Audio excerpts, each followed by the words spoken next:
Is that appropriate? Good. How's Hansard? Yes. Ready to roll. Well, thank you, everyone. Morning, Senator Bragg. Can't see Senator Bragg's face. So I declare open this hearing of the Senate Select Committee on Intergenerational Housing Inequity.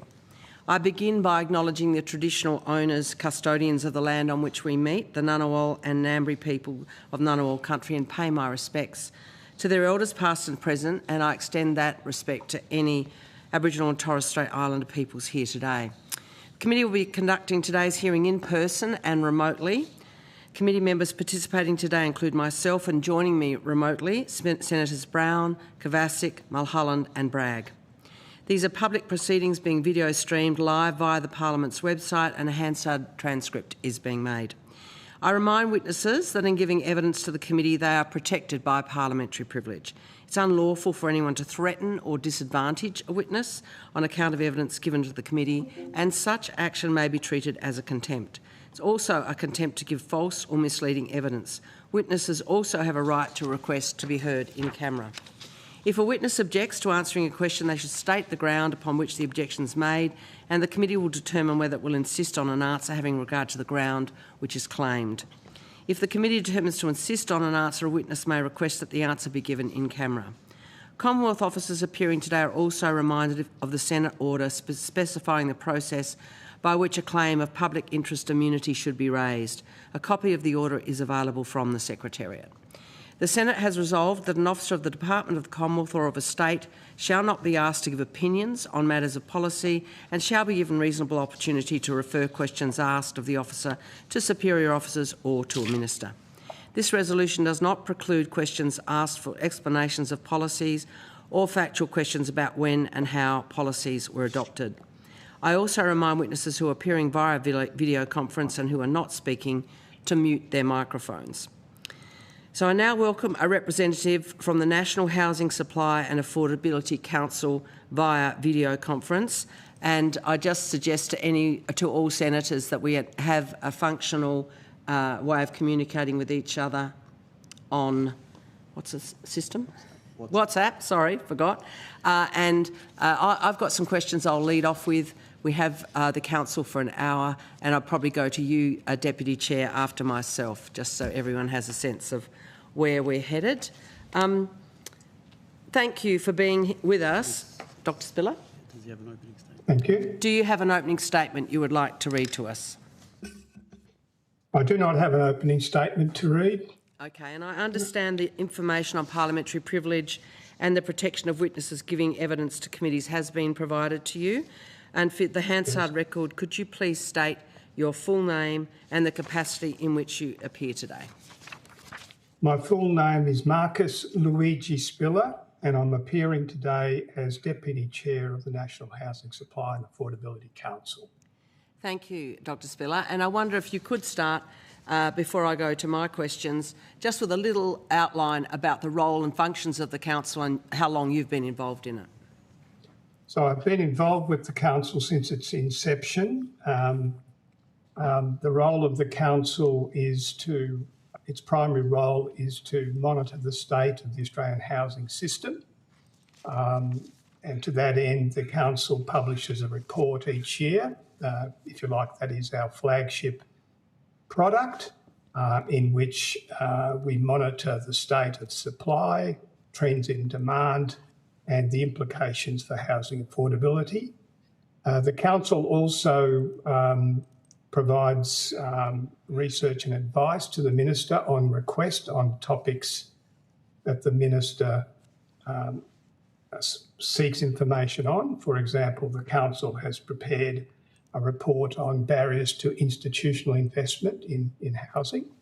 And the council also has the power to initiate its own investigations into matters pertaining to housing supply and affordability.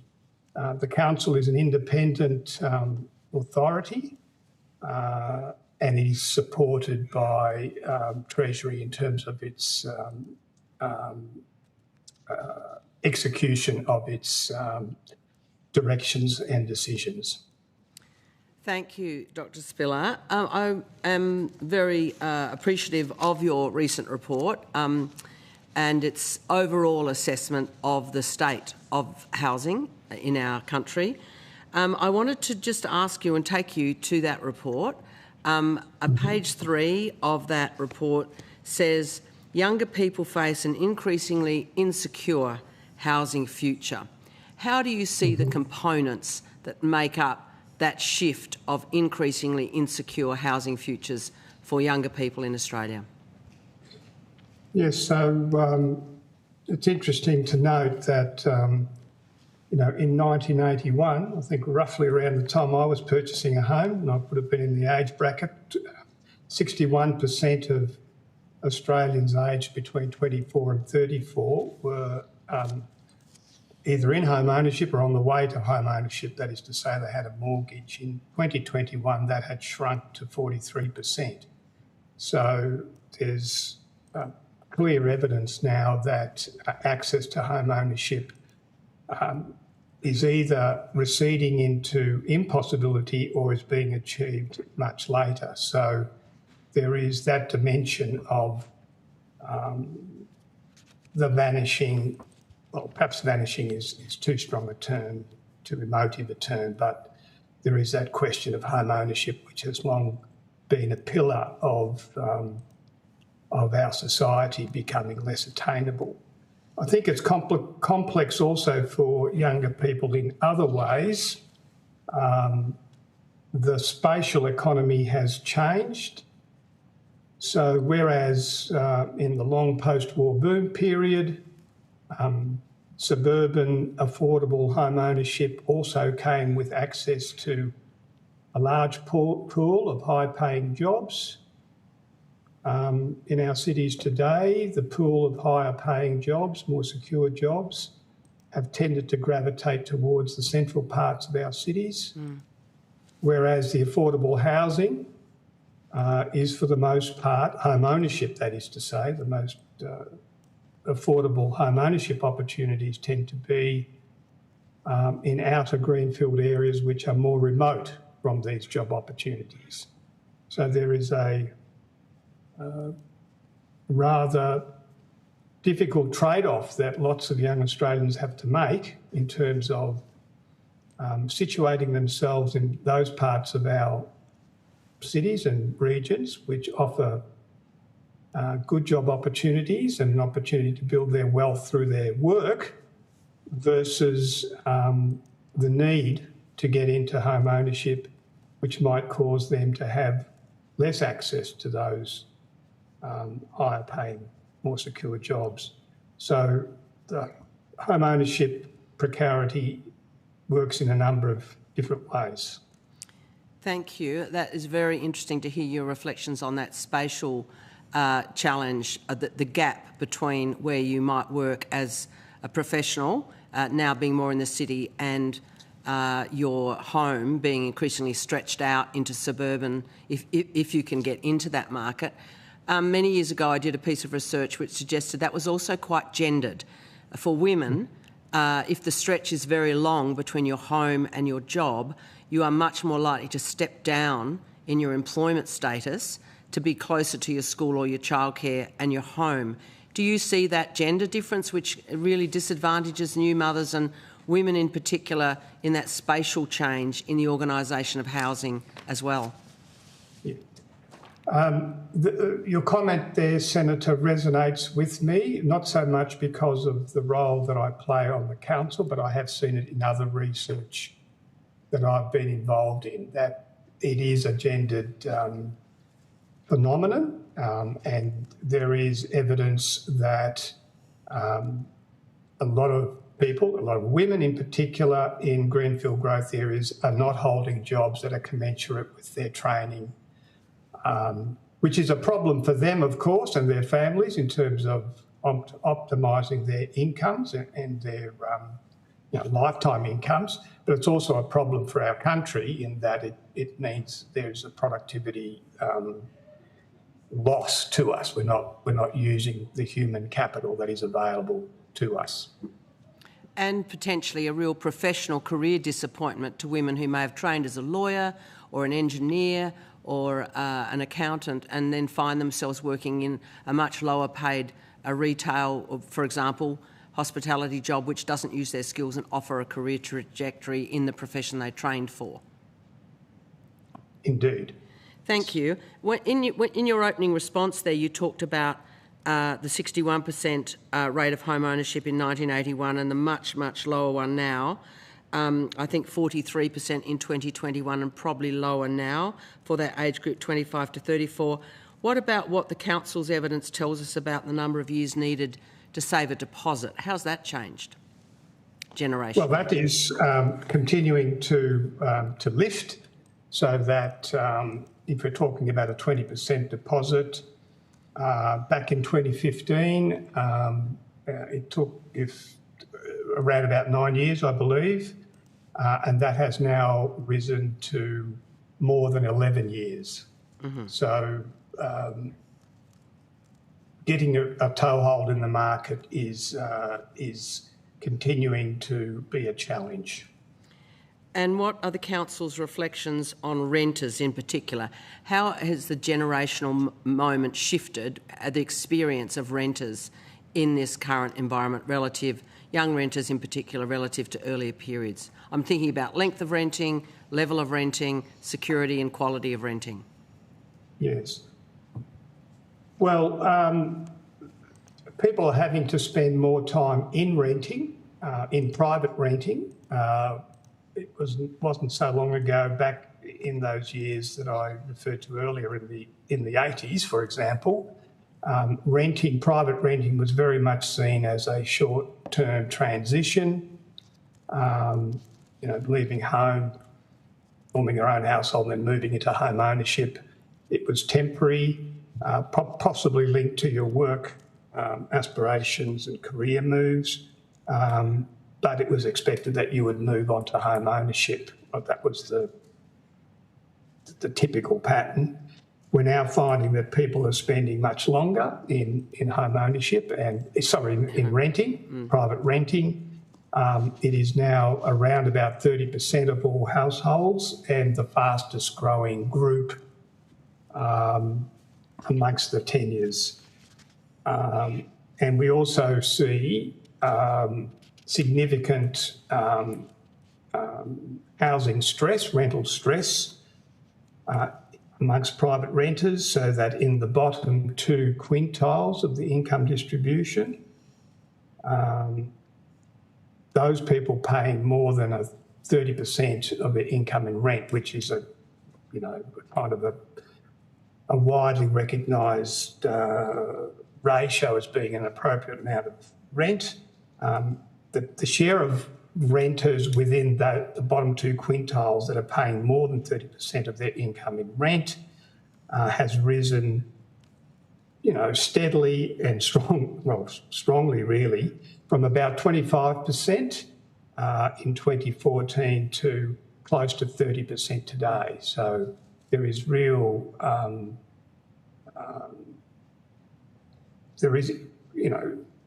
very high after housing cost stress in that sector. Thanks for that.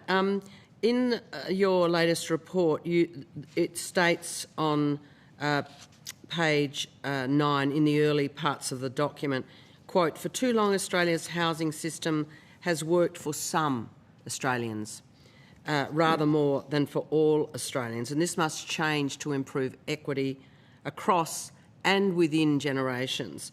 Who does the system work well for right now? Well, for those of us who managed to attain home ownership at the time when it was more broadly available, such as that period I referred to in the early 80s, in my own example, particularly if, given the size of our cities at that time, a lot of people who attained home ownership, they might have been ordinary working people at the time, but now find themselves in possession of dwellings that are very well located to jobs and opportunities, which have sustained very strong price growth. So housing price growth in proportional terms has been even, so even if you're buying lower priced dwellings, say on the urban fringe, in ratio terms, there has been an increase in those prices, but the prices for inner and middle suburban and well-located housing have increased in absolute terms to a much greater extent. So the wealth building that has occurred for those households it has been quite strong. So I dare say, talking to that tranche in our population, they would say that the housing market has worked well for them. It's set them up for retirement and perhaps even put them in a position where they can help the next generation with their access to home ownership. But sadly, not all households are in that position. So just on that, before I go to Senator Brown, to what extent now is home ownership determined by inheritance or parental wealth rather than your work and income, and how has that shifted? Oh, look, I can only answer that qualitatively in the manner that I just have. I mean, anecdotally, to my knowledge, Senator, the council hasn't assembled specific information on this. I can take that question on notice if you wish, and perhaps the council can come back with an answer if there is one. But anecdotally, there is strong commentary that the bank of mum and dad is increasingly an important player in the ability of younger households to achieve home ownership. If you could take that on notice and bring forward any further reflections or data, that would be very useful. Thank you. I'll go now to Senator Brown. Thanks, Chair, and thanks, Dr. Spiller. And thanks so much for your council's The State of the Housing System report. And you've told us this morning that ownership for young people aged, I think you said 25 to 34, has fallen from 61% to 43%, and also that it's taking a number of years more to actually save for a deposit. So in the from the council's perspective, what are some of the other long-term drivers of this intergenerational housing inequity? And, how much of this reflects structural issues? I mean, you were talking, I think you said you bought your own home in 1991. 81, so 45 years ago. Oh, so yes. We're talking about, structural issues that have been built over decades. Yes. And it's not just something that's happened overnight or since 2022. Yeah. Well, there's been a number of structural changes that have been identified in not necessarily this latest State of the Housing System report, but in the previous reports as well. They include, after the GFC, a long period of very, very low interest rates, which caused asset price growth. So there was a kind of a structural shift that occurred following the GFC in terms of the ability to borrow money and to bid up prices. Another structural shift I've already referred to, and that is the fact that the relationship between house prices and access to jobs and opportunities has shifted a bit, quite a lot, so that the pool of housing that is accessible to jobs and opportunity as a proportion of the total dwelling stock is smaller now. That's a structural economic shift. So in the 60s and 70s and 80s, indeed, when we had a stronger manufacturing sector, for example, with high-paying jobs in that sector, they were distributed through the suburbs. So that's a structural shift that we need to take account of. Another structural shift is that government investment in housing supply via the social housing system declined markedly from the mid 1980s. There was an upward blip in social housing investment by the government of the day as part of the stimulation response to the global financial crisis. But post that crisis, the level of investment in social housing has diminished. So one source of housing supply was reduced significantly. So it's another structural shift. So yeah, they're the main ones, I would say. So when we talk about the supply side, how important are reforms such as the National Housing Accord and the Homes Target? Yes. And the, planning reforms? Yes. So the council has been supportive of the housing target. From the inception of the council, we have noted that it's always been an ambitious target, the 1.2 million, originally 1 million, then increased to 1.2 million. It was a target that was tethered to an historically high housing production rate. I can't give you the exact year, but it was it was pegged to an historic high. So it was always going to be a difficult target to achieve, but we support it because of its galvanising effect on the various players in the Australian housing system, not just governments, although they're critical, state governments in particular, who have most of the powers and levers in this space, but also for industry. So it provided a point of focus and a point of coordinated effort and action across those parties. So that's been, we think, an important beacon to steer towards. The council's work has indicated that it's unlikely that the target will be met by the end of the accord period, but that doesn't diminish the value of having the target. In terms of the various levers, the council has identified from early on that regulatory reform is important. So having a planning system that is fit for purpose is vital. Having a system that has the regulatory burden down to the minimum required to achieve the environmental, social and urban outcomes that we want is important. It's true that the planning system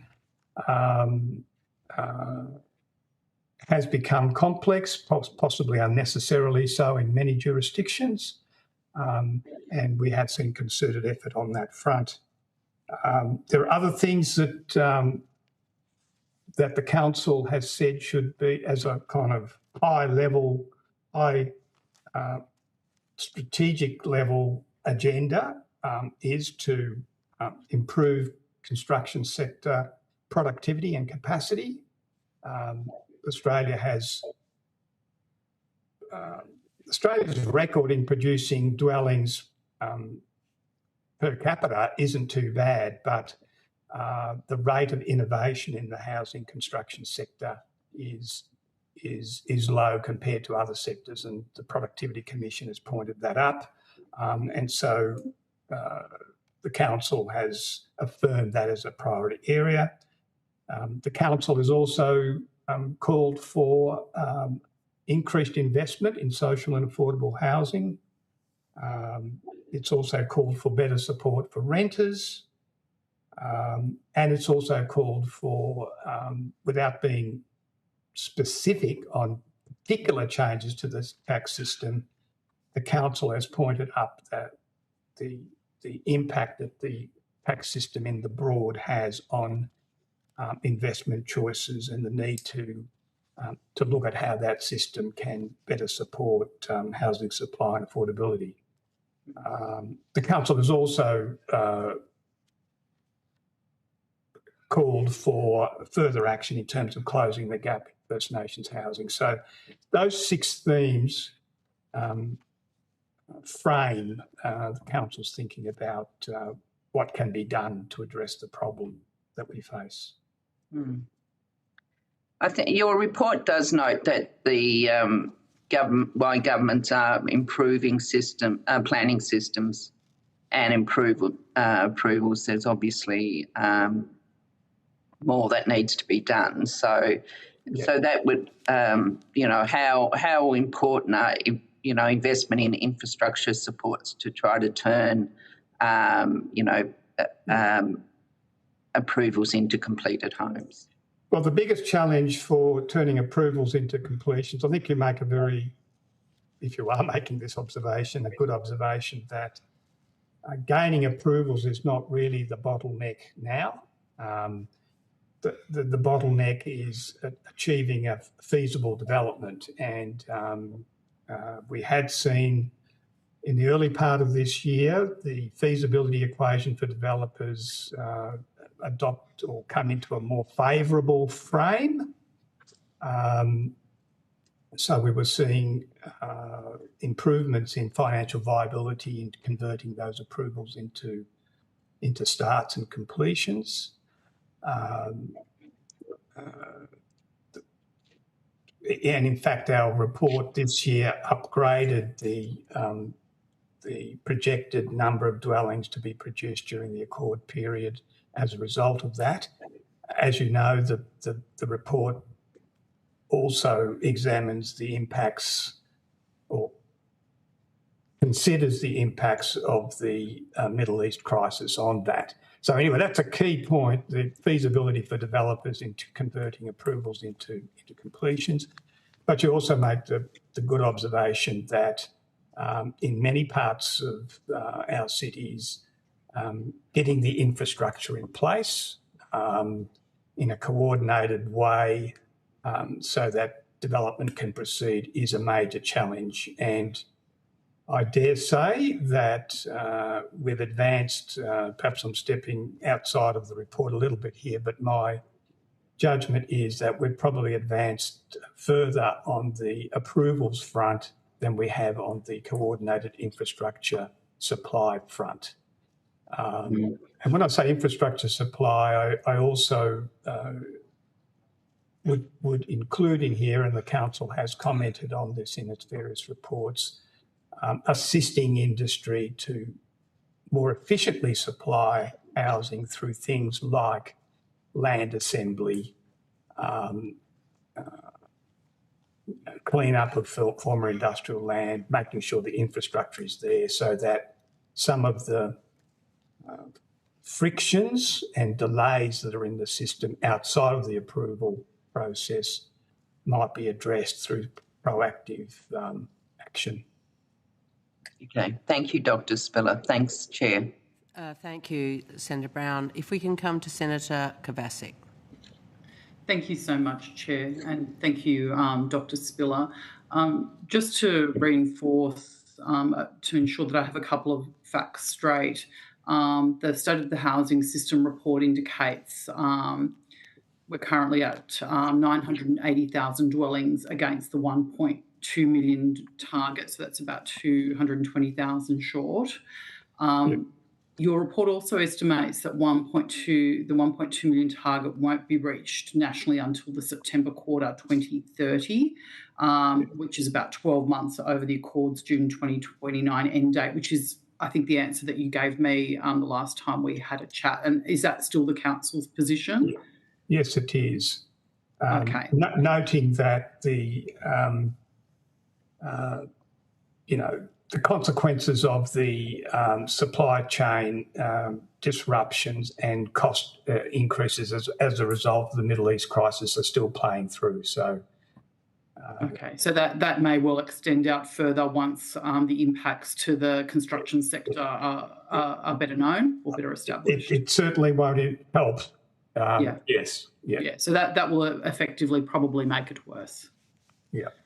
Okay. Yeah. On the council's own published figures, New South Wales, which is the the state that houses roughly a third of Australians, it's not expected to reach its share of the Accord target until June 2031, 2 years behind schedule rather than 1 year nationally. Can you give us some insight on why that is the case in New South Wales? And has the council advised the Treasurer on how that gap should be closed? And obviously I expect then New South Wales will be even further out based on the impacts of what we've seen occur globally in the last number of months as well. Yes. We haven't made a specific study of the particular circumstances in New South Wales. I can make some general observations that the degree of difficulty in housing supply, unblocking housing supply in New South Wales may be somewhat greater, partly to do with general land supply in Sydney, even compared to Melbourne, two cities of a comparable size, but land supply constraints are less, particularly in respect of that question that I've referred to a few times this morning, access to jobs and opportunities. So land supply is an issue in New South Wales. I think it's also fair to say that the planning system came under close attention in Victoria, possibly earlier than New South Wales, but there's been, and the council has acknowledged that there's been very significant changes made to the planning system in New South Wales. So is it fair to say then that the planning system and the complexity of it, or perhaps the lack of interoperability between the local councils and the state government planning is a significant factor in New South Wales housing supply? I think the situation is more complex. There are more local governments, but the New South Wales government has been quite proactive. As has occurred in other jurisdictions. I'm a planner as well as an economist, and I have been around for a long time, as you know, as a result of when I bought my house. I know, I was 11 then, I was doing the math. I would have really liked to have bought a house then, but I don't think anybody would have. I didn't have any money, and I don't think anyone would have given me a loan. I don't know if I had a lot of money, but I had a lot of faith or something. But anyway, the planning system is a key factor for sure. Local government in New South Wales, there are more of them. There's been more reform in that space. I think, one thing is very, very clear to me, having served on the council. It takes a long time to turn the ship around and to build momentum. That might have happened a little earlier in some jurisdictions. Some jurisdictions are smaller and more nimble. For example, WA and the ACT. But in New South Wales, as was the case in Victoria, it was always a decentralised system, but we have seen the state government fairly positively bring more power into the State Department of Planning to get things done, which, as I say, in my long experience, is something relatively new and probably something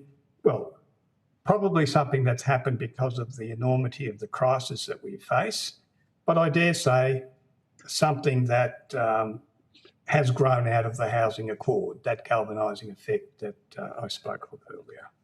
Thank you.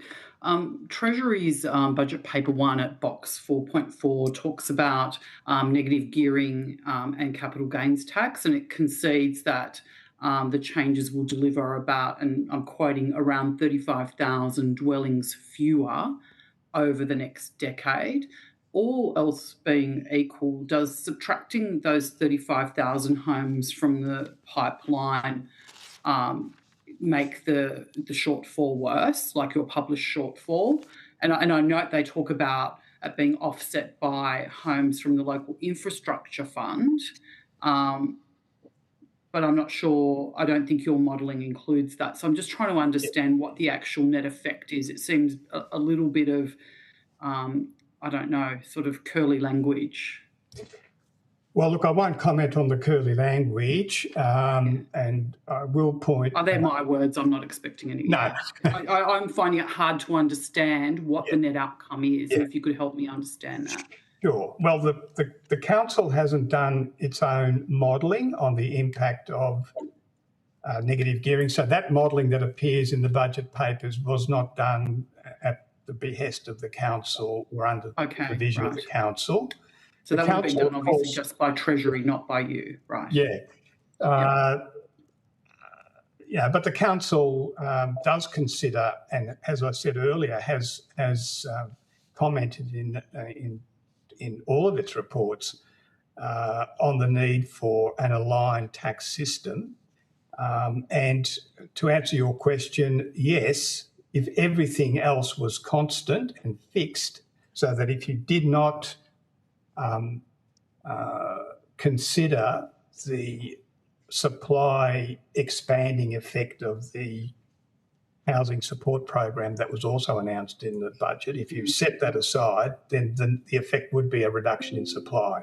Yes. Yeah. Thank you. Your 2026 report finds that over 30 years, labour productivity in dwelling construction has fallen by 12%, and that dwellings completed per work hour declined by some 53%.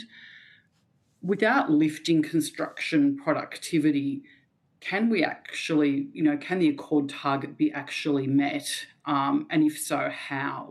And if it can't, then what are the productivity levers that we need? Well, the fact that some jurisdictions will meet their target within the time period means that it is a target that is achievable. But they are the smaller jurisdictions. I think Victoria probably gets there, with a quarter late. Yeah.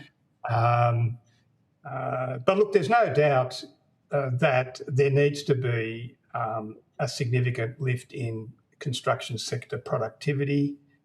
Our industry, and the Productivity Commission is the expert body on this and did publish a report on it, although I must observe that the data around productivity in the construction sector is difficult to come by. In my personal experience, I note the difference between productivity that's achievable in large industrial scale, high rise, higher density housing versus the cottage industry that we have for the construction of what's known as stick housing, in greenfield suburbs, where you have great reliance on complex subcontracting arrangements. You don't have economies of scale. You don't have supply chain optimisation for materials. We have, there's the odd example of manufactured housing becoming more prominent, but overall, the large proportion of our housing industry is still a cottage industry. So, there is a focus, I think, in policy to try to boost productivity. But again, and I hate to use the same analogy, it'll take a while to build momentum in that space. Sure, thank you. Your 2025, and Chair, you just let me know when my time is out. A few more minutes. Yep. Thank you. Your 2025 State of the Housing System report identifies a national decline in the missing middle, dual occupancies, townhouses, terraces, smaller apartment buildings. Does the Council anticipate that the new build negative gearing carve-out will deliver more 3 to 4 bedroom family homes, or the smaller investor grade apartments? Because a lot of the feedback that we hear is that people might look to buying an apartment, but they can't functionally live in that apartment with a small family. Like, there seems to be this focus on very small 1 or 2 bedroom apartments, but not, say, 3 or 4 bedroom apartments. Yes. Yes. Look, the council hasn't done any modelling on that. Our commentary in the 25 report reflected our own stakeholder engagement rather than crunching numbers as such. But it certainly does resonate with me, not only with my council hat on, but generally, that a lot of the investor grade, so-called in the trade, investor grade housing that's been built is very compact, not really suited for families, not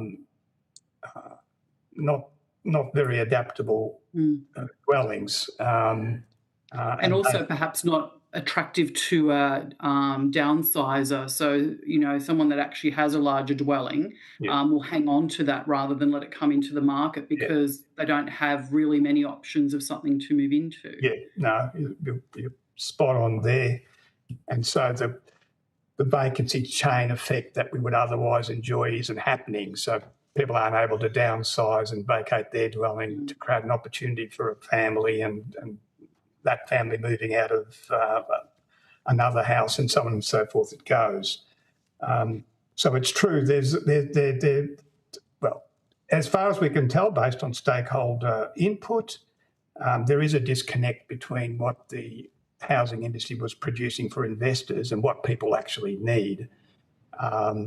We haven't done any modelling on the tax changes and what effect they might have, but I do note that the negative gearing benefits or arrangement will continue to apply for new builds. This may have an impact. Are you planning to do that modelling, Professor? I can't speak on behalf of the council. I think there's a lot of stuff to think about in the budget that will be churned through by the council as it plans its work for the upcoming year.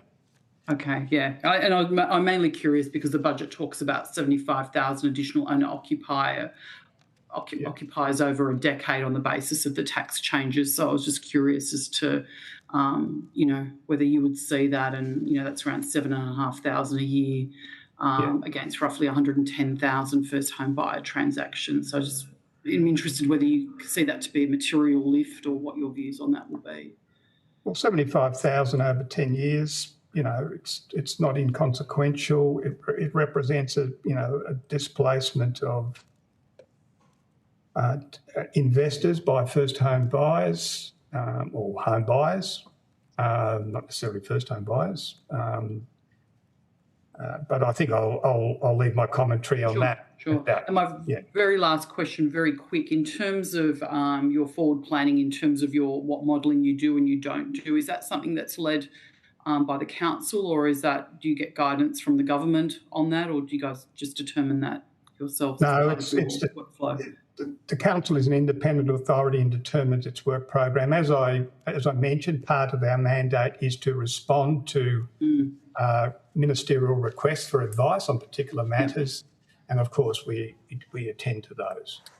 Thank you so much. Thank you, Chair. Thank you. Senator Mulholland. Thank you, Chair, and thank you, Dr. Spiller, for joining us this morning. I would like to go to Chapter 4 in your report about the housing system outlook, if we can. I note the outlook talks about, based on the data that the council has available to it up until early 2026, the council has been seeing an improvement in the outlook for housing and supply. Can you talk us through what are some of the main drivers of seeing that improvement in housing supply outlook? Yeah. So the model that we use, which is originally developed by Saunders and Tulip for the RBA, reflects its foundations are historically observed statistical trends between prices, costs, approvals and supply. So we did see towards the end of last year, or during the course of last year, a significant uptick in approvals, which our modelling says, based on those historic trends, would find their way through to additional starts and completions.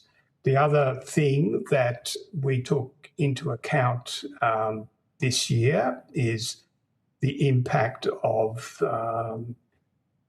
planning reforms in the major jurisdictions, particularly New South Wales and Victoria. So based on evidence that the Grattan Institute in particular generated, we took a proportion, admittedly a very small proportion, but when you're applying it to large numbers, you get a significant amount. We allowed for a further increase in approvals flowing from the upzoning which has occurred in those jurisdictions. So those the historically observed approval rates, plus the planning reforms, plus at that time a continuing moderation of costs versus prices, improving the feasibility equation for developers, meant that this year we were hoping to see a pickup of a net gain of about 40,000 dwellings over the accord period. Yeah. And that's in comparison to your 2025 report? Yes. So a better forecast by 40,000. Yeah. Sure. And I know the report also talks to the fact that since the time of writing, we've had the Middle East conflict, challenges on supply, challenges on construction as well. So no doubt we'll need to see some of the full scale of those impacts. Yes. Probably in next year's report, I would suggest. I also wanted, just on the outlook, I know you've also got some rolled up data, you've got some graphs and some rolled up data around the various jurisdictions. I know Senator Kovacic touched on this earlier, but just wanted to go to the data around, so obviously you've got the outlook. We're expecting, you've got a reference here, over the housing accord period, most jurisdictions were estimated in early 2026 to build more housing than in the previous 5 years. New South Wales, Queensland, Western Australia, South Australia and Northern Territory were estimated to be higher than the preceding 5 years. And noting that some of those, I'm a Queenslander, so noting that Queensland looks like they might hit that target in the September 2030 Yes. Quarter. If you could just talk us through the performance across those jurisdictions, how they're tracking, and why that outlook. Why the council has an outlook that looks like we're going to hit an average of those housing targets by the end of the accord year, or just a little bit after, or a quarter or two after. Yeah. So as I mentioned, the model that the council has developed reflects historic trends. The key triggers are the actual observed approval rates in the different jurisdictions, and they're basically the drivers of the results. The forecasts are a slave to data and previous trends, and those trends themselves reflect a history around housing production in those different jurisdictions. So some jurisdictions have a swifter approval system than others. Some jurisdictions have a lower land cost profile versus construction costs. Some jurisdictions have fewer infrastructure constraints. And these are not like things that have changed in the recent past. These things are almost part of the fabric and will take a long time to shift. So the fact that some jurisdictions get to the goal target faster isn't necessarily reflective of amazing reform programs in those jurisdictions. It could be an echo of generations of perhaps building better systems or taking advantage of infrastructure that's there. The thing that I take from the fact that some jurisdictions are going to make the target earlier than others is that, as I answered to a previous question, it means that there are things that we can change, albeit that we need to be aware that it will take time before they flow through. Sure. And on that point, I just want to come to the Housing Australia Future Fund. So there's you touch on the HAF in your report as well, particularly around the council wanting to see more investment in affordable housing, more investment in social housing, and to see that investment become, I don't want to put words in your mouth, but sustainable and long term. Can you talk us through why that is? Obviously, the vast majority of homes being built in Australia are in the private market, but we know that affordable and social housing is a really key part of it. So talk me through why the council wants to see an ongoing investment in that space. Well, historically,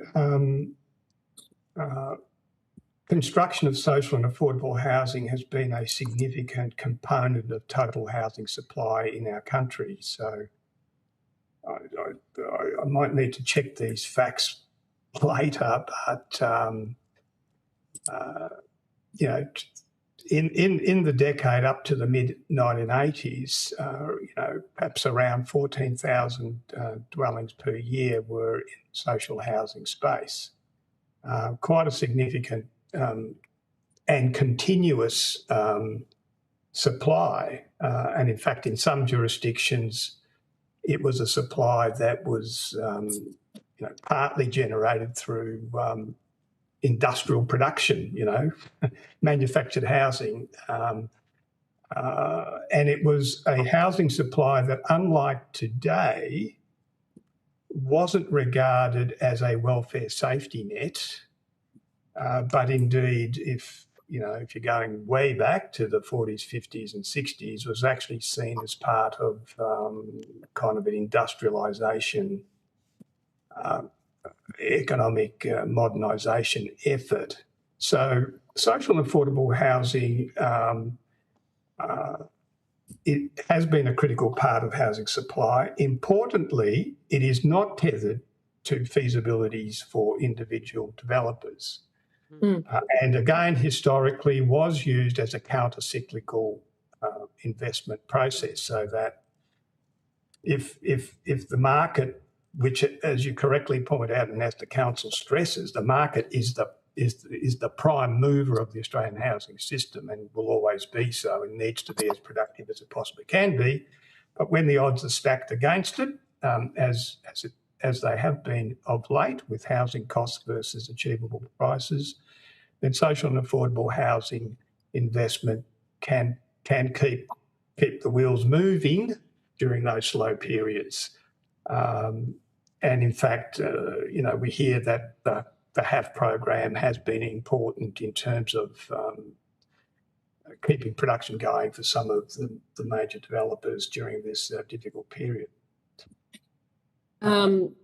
Just on the HAF, does the council have any data to talk to what has been built or what is in the pipeline to impact your outlook? Senator, sorry, not to my knowledge. I don't think we have any disaggregated data on, what projects have been approved. Again, I can take that question on notice if you wish. I'm sure Mr. Langford will go to that in our next witness. So no worries about that. Okay. But yeah, thank you very much for your time, Dr. Spiller. Thank you. Thank you, Senator Mulholland. Dr Spiller, I want to ask a couple more questions as we begin to move to the close. Your council recommends that improving housing outcomes for renters should continue to be a focus. What do you think we need to see here, given the very early description you gave of the decline in the fortunes of renters, rising prices, all of the poor quality, all of those things? What does the council think we need to be doing that's not happening? Well, the council sees and appreciates the fact that private rental for an extended period is now, part of Australian life. It's not just a passing phase en route to home ownership. You might spend a fair time as a private renter, in which case the council believes that you ought to be able, as a private renter, to make your house your home. So a number of, the Commonwealth doesn't have jurisdiction on these matters, but is working with the states to try to get a coordinated approach to improving legislative protections, both for landlords, but in particular for renters, around things like the rate at which rents are lifted, putting not rent control. The council is very clear that it doesn't regard controlling rents as a helpful measure, but in terms of the predictability of rent increases and tying them to some other indices is important. The ability to decorate your home, the ability to have pets, the protection against abrupt eviction on a no-cause basis. These kinds of things is what the council thinks of in terms of better deal for Thank renters. you. Do you see a shift in the conversation about the role of the Commonwealth around those measures is underway? We see the Commonwealth stepping into leadership to improve, for example, those protections for renters and encouraging states to move on that. And you've mentioned that just then the predictability and tying rents to an indices. Do you see the opportunity there for the Commonwealth to help states, to work with states, to give renters, given the changing role of renting, especially for young people? Yeah. Well, I do. I'm very much. I'll stick to my council views on this. The Commonwealth's key role has been to, under the broad auspices of the Housing Accord, is to get the states and other jurisdictions, including local government, to understand that the housing system is a system with lots of interconnected parts. So instead of just focusing on, what's happening to renters or what's happening in social housing or what's happening in productivity, the great achievement, I think, that we've seen, albeit the crisis continues, is that all the policymakers, I believe, across the Federation kind of understand the interconnected nature. So whereas in the past, perhaps jurisdictions were reticent to go in and make changes to particular parts of the housing tenure system for fear of, causing unwanted distortions. We now have a better understanding of the overall system and the need to do certain things. So I think the appetite to provide a better deal for tenants today across all jurisdictions, across all, shall we say, political persuasions is much greater than it might have been 5 years ago because, we understand the system better and we're not resorting to non-evidence-based beliefs. So that, I think, is the main role of the Commonwealth rather than, telling the states what to do, so to speak. Just connected to that comment, the council makes a recommendation which points to the discrete initiatives. You know, there's a constant set of small initiatives provided in the housing space, and the council recommends we need a much more, it seems to use your language, an overarching long-term strategy for a 15-year period. Is that connected to what you're saying, that we need more coherence with in a longer time frame?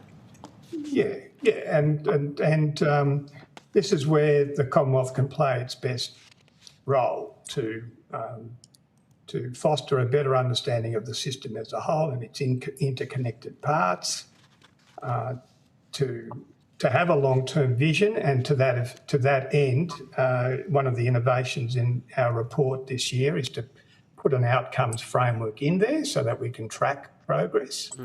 So all this is meant to build a shared understanding of how the housing system works and what are the roles of the different players, and to create a kind of national collegiality around these things, so that, yes, you don't get ad hoc, disconnected and potentially counterproductive measures being undertaken.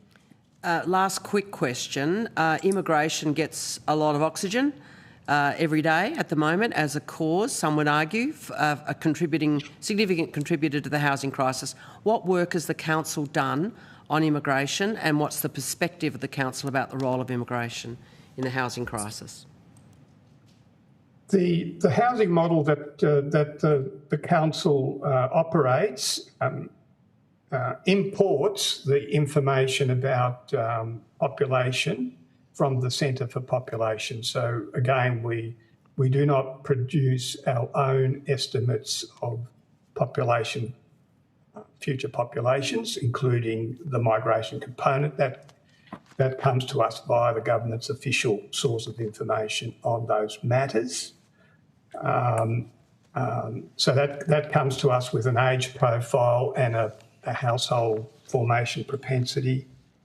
In our 2025 report, we did include a kind of a stylised scenario testing passage that looked at what would happen if population as a whole, not just the immigration component, but if population growth reduced by 15% or increased by 15%, and looked at what the implications of that would be on total housing production over the course of the accord period. And that showed that if you slowed population by 15%, you would get an improved balance between housing production and demand formation over the accord period. And of course, if you accelerated housing production by 15%, you would get a move in the opposite direction. But I just want to stress that wasn't a modelling exercise of immigration. There are other factors that have a bearing on household formation other than immigration. For example, household incomes and the propensity to form households, that is the average household size. The modelling it was a sensitivity test rather than a modelling exercise, and you can see it in the 2025 report. It did not look at, for example, the macroeconomic consequences of slowing population growth by 15%, how that would feed through to jobs and incomes, and how that would feed through to housing supply effects. So it was very much a partial indicative exercise that was included in the 25 report.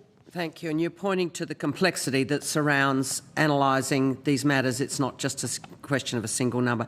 Thank you, Dr. Stiller, for your evidence today. The committee has agreed that responses to any questions on notice, and you have taken a couple, should be provided within 2 weeks of you receiving a copy of the Hansard transcript. We really appreciate the Council's effort and for your personal time today. Thank you very much. Thank you for your work. Goodbye. I now welcome a representative from Housing Australia. I understand Mr. Scott Langford is online. Where are we? We're just waiting for... there you are, Mr Langford. Good morning. Good morning, Chair. I understand that information on parliamentary privilege and the protection of witnesses giving evidence to committees has been provided to you. And for the Hansard record, could you please state your full name and the capacity in which you appear today? Scott Langford, Chief Executive Officer of Housing Australia. Great, thank you. And I now invite you to make a short opening statement and at the conclusion of any remarks, we will be asking you some questions. Thank you. Thank you, Chair, and good morning, Senators. Thank you for the invitation to appear today. As you're aware, Housing Australia did not provide a submission to the Select Committee on Intergenerational Housing Inequity. Housing Australia is a delivery agency. As a Commonwealth corporate entity and a specialist direct investment vehicle, our primary role is to administer and deliver housing programs at the direction of the government as set out in the investment mandate. Matters that may be of interest today that relate to housing policy analysis and broader system settings are more appropriately addressed to the Department of the Treasury, which advises government in these areas. However, following advice from the committee last Wednesday afternoon that you wish to understand more about pro-delivery, I'm appearing today and will provide as much relevant information as we can. By way of context, the Housing Australia Act sets out that we exist to improve housing outcomes for Australians. That means improving housing outcomes for a diverse range of people using the programs and tools that are part of our investment mandate. To do this, we work with partners who deliver more homes and support more people to become homeowners. Our focus is on areas of the housing system where the private market alone does not deliver and where targeted public investment can make a material difference. We're public purpose driven, but we apply specialist financing, funding and guarantee mechanisms as they're set out in the investment mandate to partner with community housing providers, developers, lenders and all levels of government to unlock new supply and pathways to home ownership. In our role managing public funds, we ensure value for money and create long-term public value by connecting public and private capital. A key part of this is also strengthening the scale, efficiency and effectiveness of the community housing sector, because a stronger community housing sector delivers more homes and better outcomes. In terms of delivery, the parts of the Housing Australia Future Fund that we administer are continuing to build momentum to support the delivery of 40,000 social and affordable homes by June of 2029. Round 1 and 2 contracted funding to support 18,650 homes, with all funding decisions taken in the 2024-25 financial year. 1,432 homes are now complete and are providing a home for people like 73-year-old former beautician Julie, who has moved into a new home in Queensland, being managed by Community Housing Limited. Julie told us that she felt relief for the first time in years. After years of rising living costs and the constant fear of being homeless in the private market, she said, "I can stop holding my breath." So to the end of April this year, there's a further 979 completions in the HAF that have contributed to the 1,432 homes completed to date. There are currently 6,851 homes under development, like Community Housing Canberra's Turner project. We celebrated topping out a few weeks ago and will provide 55 homes at the former Canberra PCYC site for people needing secure housing, including at-risk young people, aged 16 to 24, and key workers. A further 4,927 homes have planning approval and are due to start development, and other projects are working their way through approvals to commence. As we approach June of this year, which marks the end of the second year of the 5-year delivery window of HAF, we're progressing funding decisions to support delivery of the remainder of the 40,000 homes target. Housing Australia opened expressions of interest for funding round 3 on the 30th of January 2026. We've assessed expressions of interest and invited approximately 12,000 applications comprising 12,000 homes to move through to the second stage, being the detailed application phase. Applicants for these 12,000 homes are now working through their detailed applications, with the initial funding decisions expected in the coming months. Last May, when we set the 2025-26 corporate plan, we adopted Measure 5, which related to funding decisions, and it set a target of funding decisions for about 6,000 homes under HAF this financial year. However, as we launch round 3 at the end of January, contracts are unlikely to be signed before the end of the 25-26 financial year, but we do expect all HAF funding to be fully allocated in 26-27. In the HAF Crisis and Transitional Program, we've committed $429.8 million of funding so far to 69 projects that will support 706 homes, and we're progressing funding decisions to fully allocate the available remaining grant funds over coming months. In terms of supporting home ownership, more than 312,000 Australians have entered the housing market with the help of the 5% deposit scheme. That includes this year 6,317 guarantees for new homes that are being built for people purchasing using the scheme. The Help to Buy scheme, which launched less than 6 months ago, there are now more than 5,000 applications being submitted, including a number for brand new dwellings purchased off the plan and 273 who are also with construction underway. Around half of those have already received approval, and that's making home ownership a reality where it wasn't possible before. We remain focused on delivering these programs effectively and working with our partners to improve housing outcomes for Australians, operating within the terms of the investment mandate set by government. Thank you, Chair. I look forward to your questions. Thank you, Mr Langford. We are having a bit of trouble with the connectivity. We hear you, but your words get very bunched up, and some of our senators online are struggling a little as well. I think you will all have a copy available to you of the statement. But if we do run into trouble, Mr Langford, I may ask you to turn your camera off, just so we get continuity of your voice at least. Will that work better, perhaps, for those at home? Howie, did you get the main gist? Senators, I can see nodding. Thank you. Yes, Chair. Thank you. Well, look, I might lead off with some questions and then go to the Deputy Chair. Thank you for those data, and I want to just go to the work of the HAF and ask you a question about the budget and ask you to reconcile the numbers you have given us. In the portfolio budget statement on page 294, it says that in 2025-26, the target for the HAF was 3,000 social houses and 1,000 affordable homes. Also, the NHAF with a target of 2,000 affordable homes.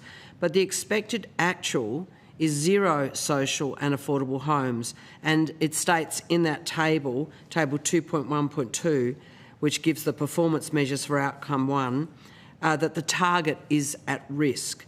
What does this mean? And were no social and affordable homes actually built in that period? Thank you, Chair. Can you hear me okay? Yes, we can hear you. I'll tell you if you fade away. Thank you, Chair. And look, thank you for the opportunity to address that. The reference you're making to the portfolio budget statement, page 294, links to measure 5 of the corporate plan. And it does require you to read through to the corporate plan, but the target that refers to is new funding decisions. So measure 5, which is on page 15 of the Housing Australia corporate plan for 2025-26, is the number of new social and affordable dwellings for which funding commitments are made. And they're also in setting that measure in May, June last year, that it was subject to government funding decisions on the funding envelopes. So it was a target about new funding commitments. And as I outlined in my opening statement, we opened round 3 at the end of January. At this point, we may have some funding decisions before end of financial year, but our assessment is that it is likely they will move into the new financial year. So the portfolio budget statement, that specific target we're addressing there is new funding, not a target for homes built. As I also said in my opening statement, Chair, in answer to your question about homes built, there are currently 1,432 homes completed under the HAF, of which 979 are reached in this financial year. So there are homes that have been completed. That is it doesn't relate to the target in the portfolio budget statement. I think I'll ask him to turn his camera off. I'll tell you what, Mr Langford, I wonder if you could turn your camera off. I think it is very hard to hear you, especially when we're in complex terrain about when and what spending and when and what houses are built. I actually don't understand what you just said. I'm sorry. Could you restate exactly what the reconciliation is. Are you saying that this table, 2.1.2, is forward-looking and that what you have referred to in your opening statement is historic? Just go through that again. I'm sorry, it was just hard to put it together. Yeah, apologies, Chair. Is that better in terms of the audio? It sounds good. We'll see how we go. Okay, apologies, the joys of modern internet. Yeah, no, not your fault. So, Chair, 2.1.2. 2.1.2 is relates to Measure 5 of the corporate plan, which is about new funding. Okay. So it's forward-looking. It would be new funding decisions to be taken. We are flagging that those funding decisions are likely now to slip from the end of June into the new financial year. So that will be new funding commitments being round 3 of the HAF. In my opening statement, I referenced homes completed, and so there are 979 homes that have been completed under the HAF this financial year. Okay, but you're saying there's slippage in round 3 in terms of projections ahead. Is that correct?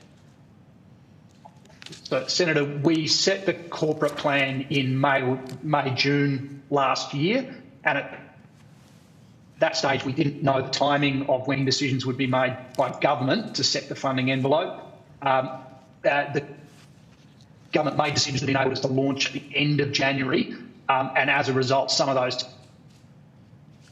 timelines we have moved because it'll be into the new financial year before we're able to make those funding commitments.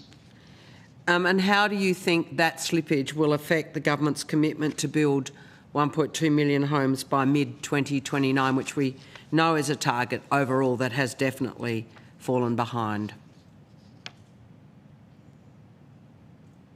Chair, I can only comment in relation to the 40,000 target for HAF, and we remain committed to delivery of that.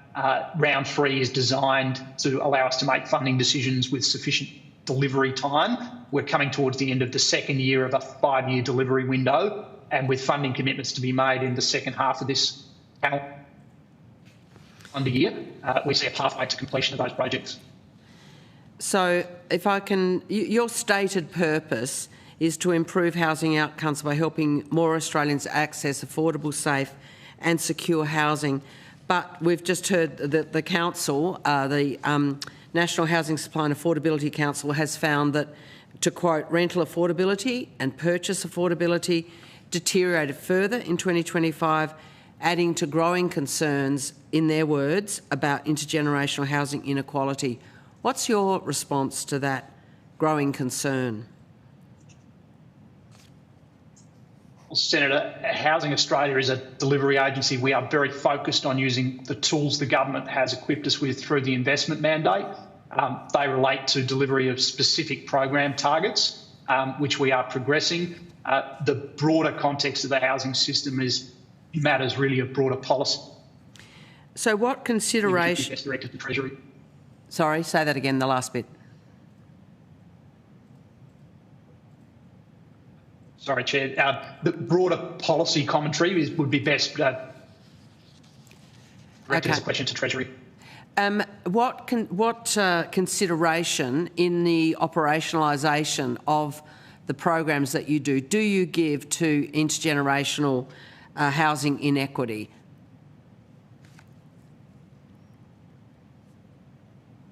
Well, Senator, the programs are designed to intervene at various points of the market where the market can't deliver without the support of the public sector. And so the HAF is delivering social and affordable housing where we know there is a significant unmet demand. The the HAF Crisis and Transition Fund is meeting a need for more homes that support people that need an immediate safe place to live, and then somewhere safe to be able to transition into longer-term housing. And then the home ownership programs that we operate are providing a hand up to people to be able to access home ownership where that step is otherwise too steep. So how can Housing Australia justify its operational slow rollout of social and affordable housing when the rental and the homelessness crisis escalates year by year? Senator, we are delivering on under the HAF, a 5-year program to deliver 40,000 homes, and we are pursuing that diligently and as a reasonable pace to be able to work with the community housing sector and state and territory governments. There is a significant amount of funding already committed, and we are on track to support the rollout of round 3 to allow that targets to be fully delivered. And tell us more about where you're up to with round 3, Mr Langford.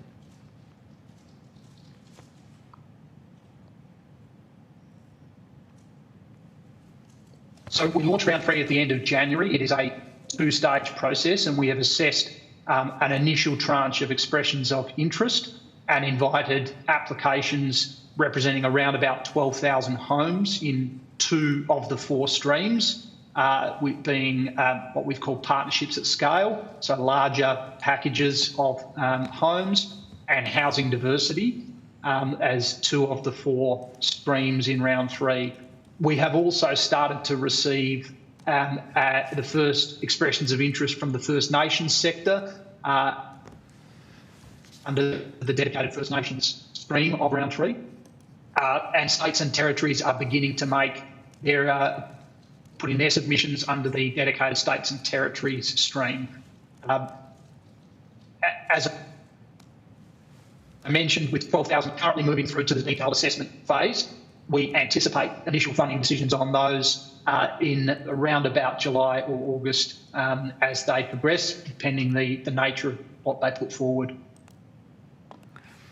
What sort of modelling do you do to look at the spatial spread of all of the programs run out of Housing Australia? I'm conscious of stakeholders' commentary about the HAF depends on capability out there from housing, community housing providers and so on, their ability to generate complex financial arrangements and so on.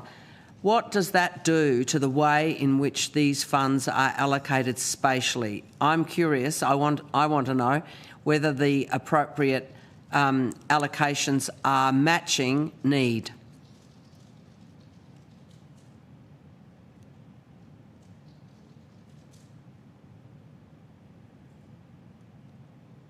You there, Mr Langford? Can you hear me, Chair? Yes, I can hear you now. I wasn't hearing anything. Yeah, I can hear you now. Okay, thank you. So we follow the directions set out in the investment mandate and the policy directions from government. The tools we have, as you point out, are going to be suitable for some applicant groups, but not for others. And so in designing the approach to round 3, as an example, for First Nations housing organisations, we've established a concierge that is working with Mr Langford, I'm going to stop you there. Sorry, the connection is not good enough for our purpose, so I'm going to suspend for a couple of minutes. Sorry, apologies to you, senators. We're going to get Mr Langford on the phone so we can actually hear what he says without those long delays. So we'll just suspend for a few minutes while we set that up. Thank you.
question of the match between what what the HAF has done. Let's set aside the First Nations program and come back to areas like Newcastle, other parts of Australia that have a relatively underdeveloped community housing infrastructure, and just talk to us again about how you are matching your operationalisation of the HAF to areas of most significant need in relation to social housing.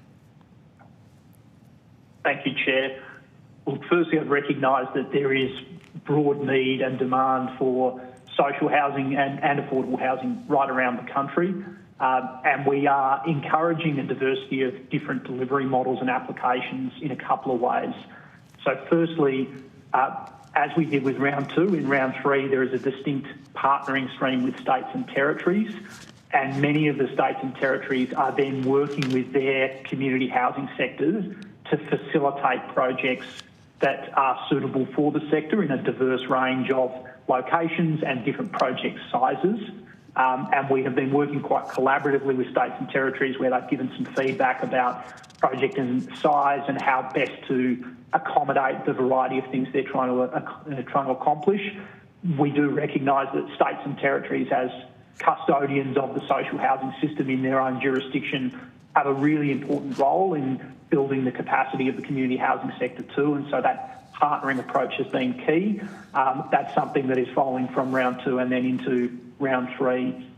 We have also been encouraging applications in a diverse range of locations, and in the call for submissions for round 3, we set out that we may balance intervene in the queued order of applications to balance some of the geographic outcomes. We recently let applicants know that we were prioritising applications in a couple of jurisdictions to help them to reach the minimum 1,200 homes funded under the program, which is the target that's set in the investment mandate. So we've attempted to use that in response to the applications that we are receiving to encourage a range of outcomes.